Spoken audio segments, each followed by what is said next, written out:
Literacy, which is technology and how it works. Again, our keynote speaker mentioned that. They know a lot, but they don't understand the technology behind it.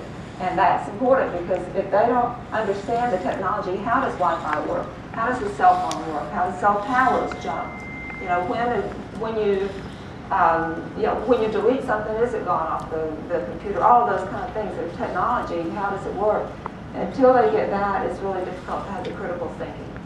Because with that critical thinking, they actually see that website and then they understand how technology works and how Wikipedia has a lot of people that put things into it, so there might be inaccuracies, but then again, it may be more accurate because it's got a lot of eyes watching it. You know, they can make those decisions because they understand how the technology is working. They can start making some critical decisions, critical thinking. And finally, the information literacy is the ethical behavior. That's going to be sort of separate from this. It's going to be their values, how they approach life. Are they nice online? Are they friendly to other people, etc.? And those values are all going to play into all these other three to become the digital citizens.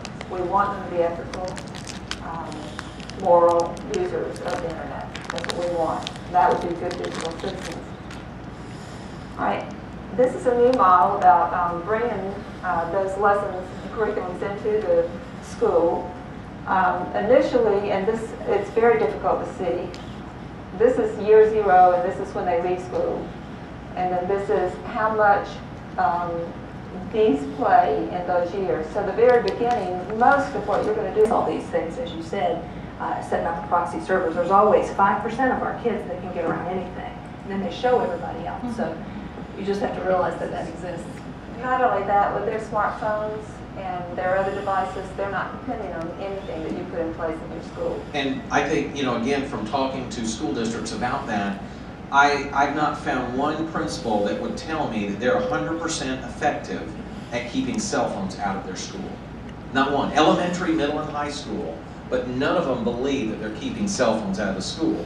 And so then when I take it a step further and say, so what are you doing about that? If you know that's coming into your school, are you using them? Are you looking at them?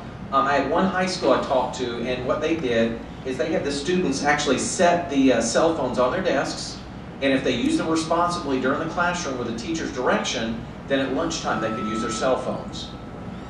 And so the instances of discipline for cell phones went down dramatically because the kids didn't want to lose them during lunch. All right, there are a lot of curriculums out there that will fill in that curriculum or teaching, training part of this program or guided part of the program. CyberSmart is part of the Common Sense Media now. You might have heard about that. Common Sense Media has got a lot of resources that are excellent. CyberSmart is free. NetSafe actually has a NetSafe kit that teaches you basically what kinds of videos, a lot of teaching lessons. iSafe I think that's not free anymore, if I'm not mistaken. It has some curriculum, but I don't think it's free. And so it was really nice to see that movement, whereas before it's been, you know, you need an act of Congress to get a site open. And so teachers are starting to figure that out too, how they can get it open, those resources. But these are just some resources that you can look at for policies. The Cyber Safety Toolkit that the Department of Education has put together for us. They also have a bully prevention toolkit that's available that's got a lot of resources that now schools can use. The NetSafe Cyber Safety Policy Guidance, again, looking at all aspects, kind of looking at cyber safety holistically. The Materi Group has a great resource that looks at those 21st century skills. So you're not left writing policies that are outdated or that won't accommodate students in the future. And then the American Library Association has some good standards that will also promote those things. And of course, the granddaddy, which is ISTES, the new NetS, NetsT, and then the NetsA for the administrators. If you haven't looked at those, what's nice about some of these things from the ALA and ISTE is if you need some support for these policies, you can point at these standards and say, we need to support these standards with our policy. And some of these policies now are starting to find their ways into things like NAEP and other pieces of research that are looking at digital literacy. And so those are going to become more and more important for the schools to look at those things. And so in some districts that we've seen, you know, really the policies are written to not support. I've seen policies that have said no blogging at all. One district I dealt with, all blogs were blocked. Anything with the word blog or like a blog or even smelled like a blog was blocked. And it was the first time ever I've had one of my blogs blocked. So I was a little offended and I was proud. I thought, wow, that's, I made it to a certain list, so that was kind of nice. Oh. And the teacher took it up.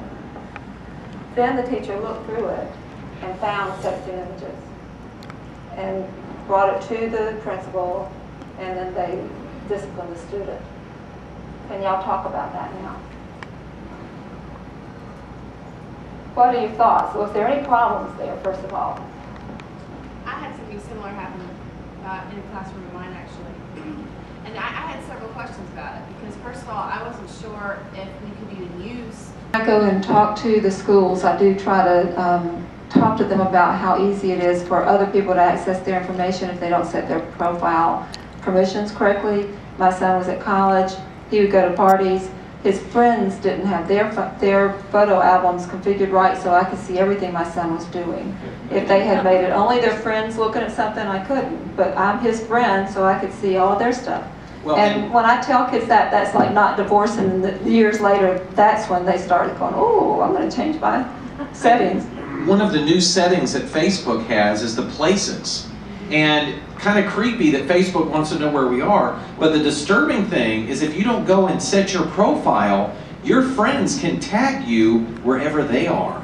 You don't have to be there. They can just go someplace and say, oh, John was here, Billy was here, Fred was here. That's fine if you're going to the Braves game, not so good if they're at a bar. So just, it could be an issue.